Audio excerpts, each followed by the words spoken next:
নমস্কার বন্ধুরা, রান্নাঘরের চাবিকাঠি চ্যানেলের পক্ষ থেকে সকলকে শুভেচ্ছা জানাই। আপনাদের সামনে আজকে আবার একটি নতুন রেসিপি নিয়ে চলে এসেছি। আজকের রেসিপি তন্দুরি চিকেন। তো চলুন, এরকম ওপর থেকে ক্রিস্পি ও ভেতর থেকে নরম সফট জুসি তন্দুরি চিকেন এখন ঘরে কীভাবে বানাবে দেখে নেওয়া যাক।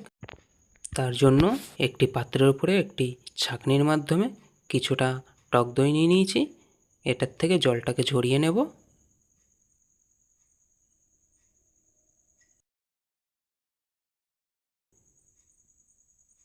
একটি পাত্রে কিছুটা সরষের তেল নিয়ে নিয়েছি, আর সরষের তেলের মধ্যে 2 টেবিল চামচ কাশ্মীরি লঙ্কার গুঁড়ো দিয়ে দেবো ও ভালো করে মিশিয়ে নেব। সরষের তেলের উপরে কাশ্মীরি লঙ্কা দিলে কালারটা হেবি সুন্দর আসে। ও 1 চামচ গরম মশলা দিয়ে দিচ্ছি, 1 চামচ জিরে গুঁড়ো দিয়ে দিচ্ছি, কিছুটা বিট লবণ ও কিছুটা সাদা রেগুলার লবণ দিয়ে নিচ্ছি, 1 চামচ চাট মশলা দিয়ে দেব, কিছুটা কস্তুরি মেথি দেব ও জল ঝরানো টক দইটা দিয়ে দেব। আর একদিকে একটি ফ্রাই প্যানে কিছুটা ঘি দিয়ে তাতে অল্প বেসন দিয়ে দেব।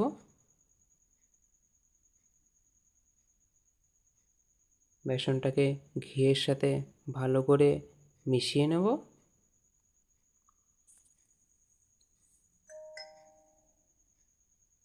মিশে আসলে 1 চামচ কাশ্মীরি লঙ্কার গুঁড়ো দিয়ে দেবো। তো মিশ্রণটি রেডি হয়ে গেছে। এইবার ওই পাত্রের মধ্যে মিশ্রণটি ঢেলে নেব।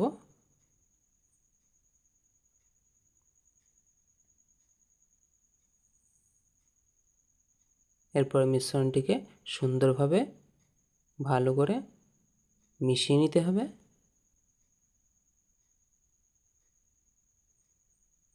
দেখুন, কালারটা সত্যি খুব সুন্দর এসেছে। 3 ঘন্টা আগে একটি বড় মুরগির লেগ পিসকে ভালো করে ম্যারিনেশন করতে রেখে দিয়েছিলাম।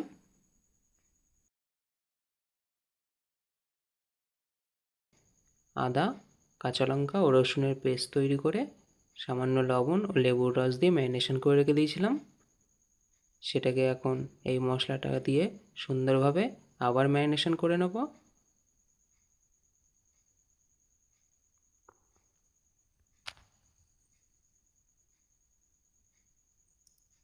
দুই পিঠেই সুন্দরভাবে ম্যারিনেশন করে নিয়েছি।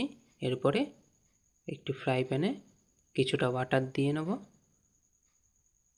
দেখুন, বাটারটা গরম হয়ে গেলে এরপরে লেগ পিসটি আস্তে করে দিয়ে ফ্লেমটা মিডিয়ামে রেখে আস্তে আস্তে ভাজবো এটাকে।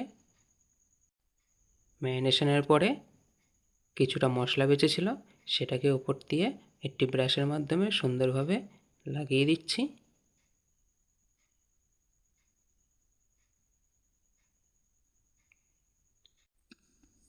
মশলাটা লাগানোর পরে নিচে গরম বাটারটি নিয়ে ব্রাশের মাধ্যমে ওই মশলার উপরে লাগিয়ে নিতে হবে। ধীরে ধীরে পুরো মশলাটার উপরেই লাগিয়ে নেব। দেখুন, এক পিঠ হয়ে এসছে। আমি আরেক পিঠের জন্য উল্টে নিচ্ছি। দেখুন, আপনাদের আলাদাভাবে আর পোড়াতে হবে না, এতেই ওপরের কিছু কিছু অংশ একটু পোড়া পোড়া ভাব এসছে। ওপরটা ক্রিস্পি ও ভিতরটা খুব সফট হবে। তো তৈরি হয়ে গেছে আমাদের তন্দুরি চিকেন। তো চলুন, এর চাটনিটা তৈরি করে নেওয়ার জন্য একটি মিক্সির মধ্যে কিছুটা ধনেপাতা ও তার অর্ধেক পুদিনা পাতা, কিছুটা আদার টুকরো, কিছুটা রসুন টুকরো ও 2টি কাঁচা লঙ্কা দিয়ে কিছুটা লেবু চিপে দেবো ও একটু টক দই দিয়ে নেব। রেগুলার লবণ অল্প, অল্প বিট লবণ, অল্প চাট মশলা দিয়ে মিক্সি করে নেব।